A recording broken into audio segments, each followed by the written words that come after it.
अस्सलाम वालेकुम दोस्तों, आपको क्रिकेट के मैदान से एक बहुत बड़ी खबर से आगाह करते चलेंगे। तो दोस्तों, जैसा कि आप जानते हैं, पाकिस्तान क्रिकेट टीम दुनिया की बहुत बड़ी क्रिकेट टीम बन चुकी है।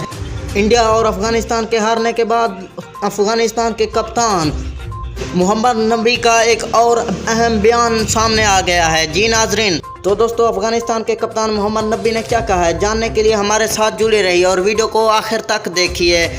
और हमारी वीडियो को लाइक कर दीजिए, चैनल को सब्सक्राइब कर दें और घंटी के बटन को भी दबा दें, ताकि हमारे इस तरह की हर नई आने वाली वीडियो आपको वक्त पर और सबसे पहले मिलती रहे। तो दोस्तों, आपका कीमती और प्यारा वक्त ज़ाया किए बगैर बढ़ते हैं वीडियो की जानिब।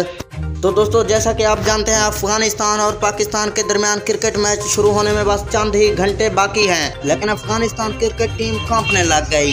इंडिया और न्यूजीलैंड के हारने के बाद अफगान टीम में एक और बहुत बड़ा डर सामने आ गया है।